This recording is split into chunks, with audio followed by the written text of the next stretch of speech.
Current due to motion of charge object.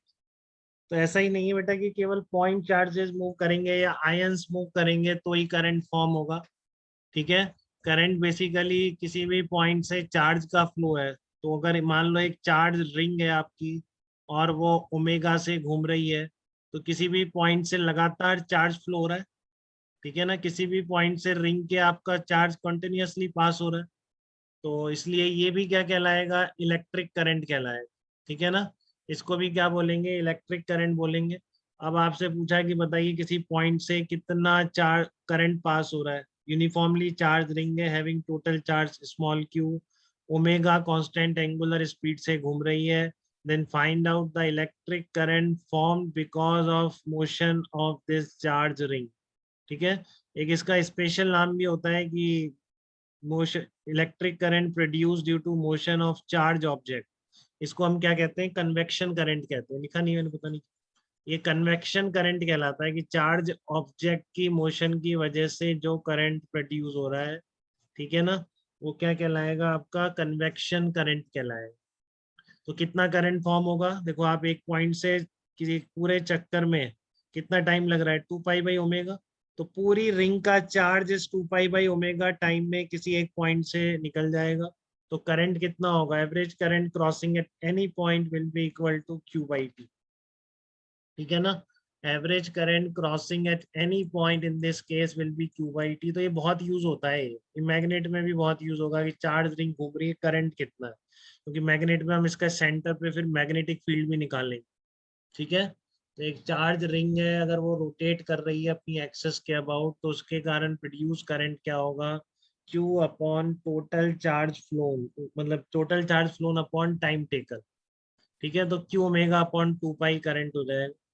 ठीक है, अब इसी बेसिस पर कि कोई भी चार्ज ऑब्जेक्ट की मोशन भी करंट फॉर्म करती है, तो क्या आप इसका आंसर बता सकते हैं क्या, एक लॉन्ग सिलेंड्रिकल वायर है, radius small a, uniformly charge, starts moving along the length at a speed v। ये पूरा यूनिफॉर्मली चार्ज है और v स्पीड से जा रहा है। ठीक है ना, वेरी लॉन्ग वायर है, लॉन्ग सिलेंड्रिकल वायर।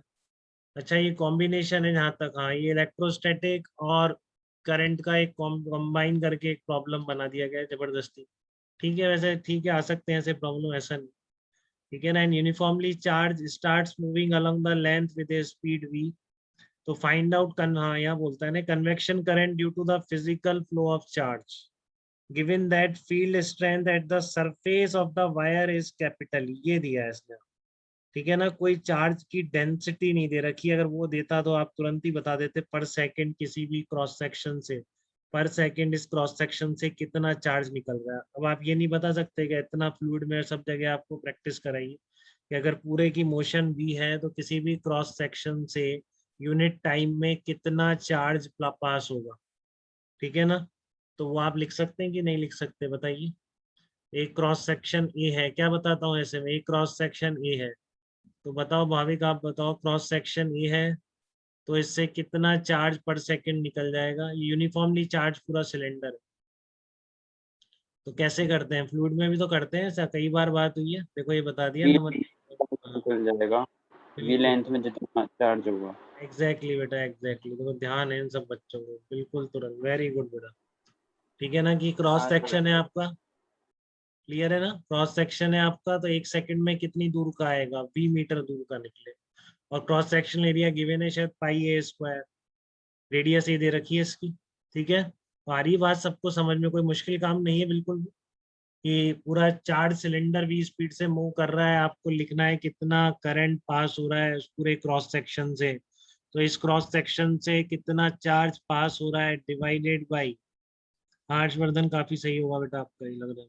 तो क्रॉस सेक्शन से पास होने वाला current charge divided by time करते तो आपने डायरेक्ट कर लो यूनिट टाइम में कितनी दूर का निकल जाएगा, 20 मीटर दूर का। अब सारी बात किस पर है कि आपकी वॉल्यूम चार्ज डेंसिटी कितनी है, तो वो डायरेक्ट ना दे के, ठीक है ना। और आपको मैंने बताया भी होगा जब इलेक्ट्रिक फील्ड शुरू किया था कि जो आपका KQ/R² फार्मूला है, या जो भी आपने पढ़ा है फील्ड निकालने का चार्ज की वजह से, तो जब तक चार्जेस की मोशन लाइट की स्पीड के ऑर्डर की नहीं होगी, हमेशा सारे रिजल्ट वैलिड हैं।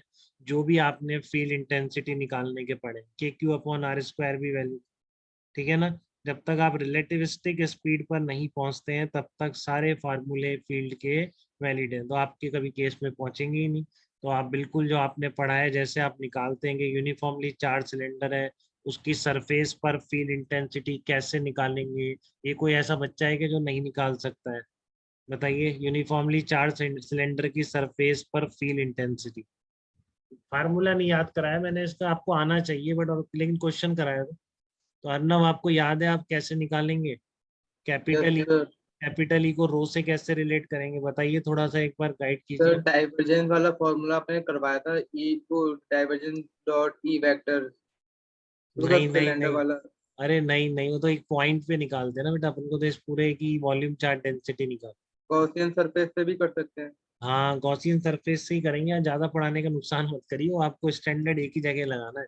ई as a function of X पता है, तो बताओ रो कैसे होगा किसी भी पोजीशन, ठीक है।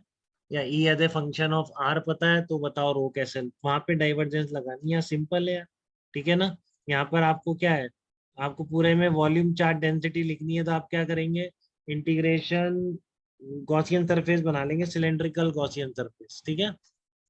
सिलेंड्रिकल गॉसियन सरफेस वो एकदम सही फंड है, ठीक है। सिलेंड्रिकल गॉसियन सरफेस आप बना देंगे, तो देखो आपका ये तो पता ही है, रो ए भी आंसर है, ये सबको पता चल चुका है अभी जो डिस्कशन हुआ अपना इससे पहले, कि क्रॉस सेक्शन ए से वी मीटर दूर का सारा चार्ज पास करे, ठीक है ना।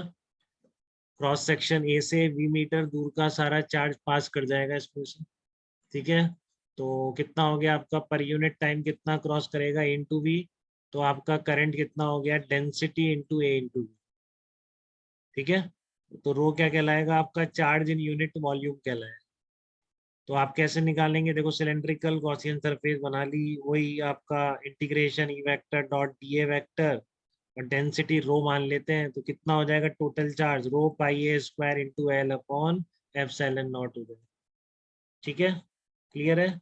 तो आपका कितना आ जाएगा यहाँ से, डेंसिटी कितनी आ जाएगी, 2 ई एप्सिलॉन नॉट अपॉन ए आ जाएगा, ठीक है ना। डेंसिटी कितनी आ जाएगी, 2 ई एप्सिलॉन नॉट अपॉन ए आ जाएगा, ठीक है ना।